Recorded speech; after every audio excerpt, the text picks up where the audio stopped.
একসময় জঙ্গলমহলের মানুষের কাছে যক্ষ্মা চিকিৎসার অন্যতম ভরসা ছিল পশ্চিম মেদিনীপুরের চন্দ্রকোনা রোডের ডিগ্রিতে অবস্থিত এম.আর. Bangur TB sanatorium.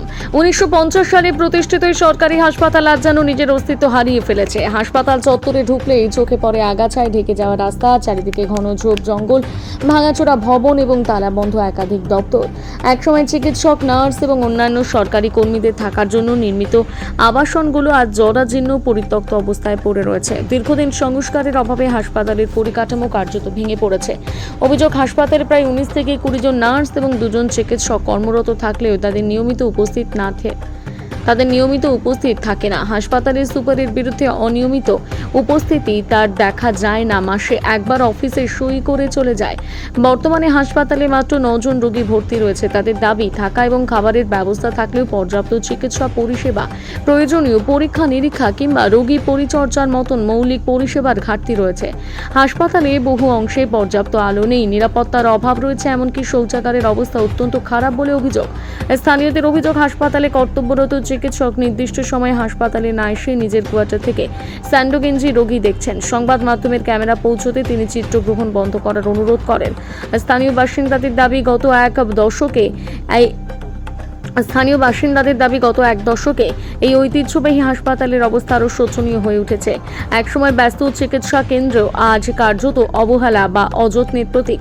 তাদের আবেদন, নতুন সরকারের উদ্যোগে হাসপাতালটি দ্রুত সংস্কার করা হোক, আধুনিক চিকিৎসা পরিকাঠামো গড়ে তোলা হোক এবং পর্যাপ্ত চিকিৎসক ও স্বাস্থ্যকর্মী নিয়োগ করা হোক। তাহলে জঙ্গলমহলের বিস্তীর্ণ এলাকায় মানুষ উন্নত চিকিৎসা পরিষেবার জন্য বাইরে যেতে হবে CMC, AIIMS, Apollo hospital, Narayani হেলথে চিকিৎসার জন্য। মেদিনীপুর থেকে শেখ ওয়ারিশের রিপোর্ট, বিগ নিউজ।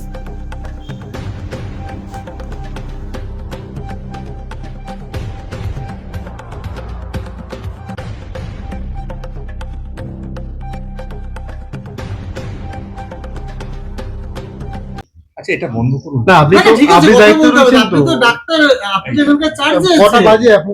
ঘড়ি কাটে কটা বাজে? 11:49 আমরা ওখানে গিয়ে দেখলাম 12টা কোনো বাজে। কেউ কাউকে তা আপনি পেলাম তো মনে না। হয় এখন রেট এই জন্যই দেখে মনে জিজ্ঞাসা হচ্ছে। করতে এসেছি আমরা। পেশেন্ট ভর্তি করছে, এই যে এরকম ভাবে ভর্তি করছেন? আমাদের আউটডোরও নেই, এমার্জেন্সি মানে সেটাই জানতে চাই, মানে সেটাই কি জানতে চাই, অবস্থা কি এখানে। অবস্থায় এগুলো আছেন বলতে আপনারা? পারা যাবে না, এগুলো আমাদের সরকারি ভাবে মুখ খুলতে মানে একটি পারমিশন নেই আমাদের। তার মানে আপনার বসার জায়গা নেই বলে আপনি এখানে আছেন এইভাবে?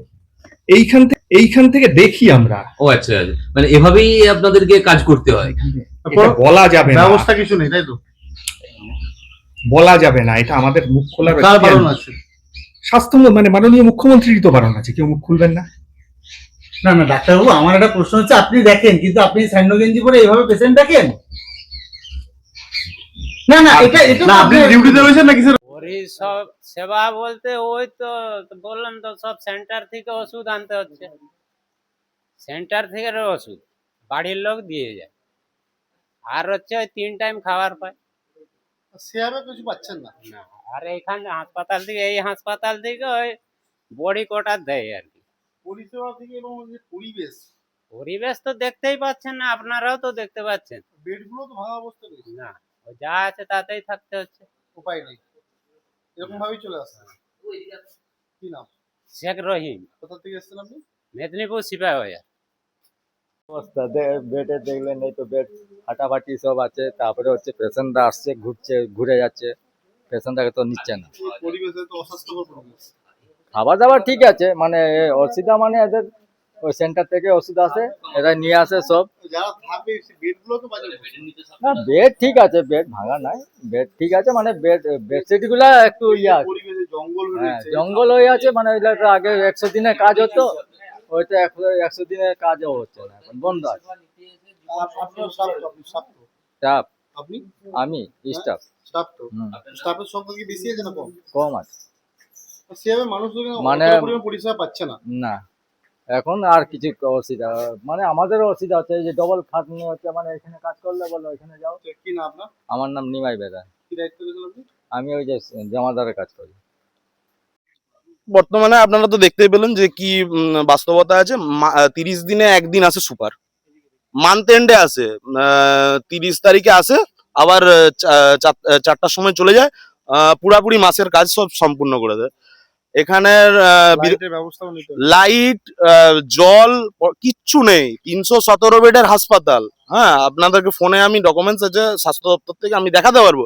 7 থেকে 10টি পেশেন্ট আছে বর্তমানে, এই মুহূর্তে 7টি বেডগুলো তো পেশেন্ট। ভগ্নপ্রায় অবস্থা রয়েছে। ওখানে বেডের যা অবস্থা, যদি আপনারা দেখেন ওখানে মানে কোনো পশু যাবে না। এই বর্তমানে এই অবস্থায় দাঁড়িয়েছে, খুব বাজে অবস্থায় রয়েছে। মানে যাচ্ছে তাই। নতুন গভর্নমেন্ট এসে নতুন গভর্নমেন্ট এসছে, আমরাও সরকারের কাছে আবেদন করেছি যে এখানটা একটা এইমস তৈরি করা হোক, জঙ্গলমহলের এইমস। কি নাম? অনির্বাণ দে।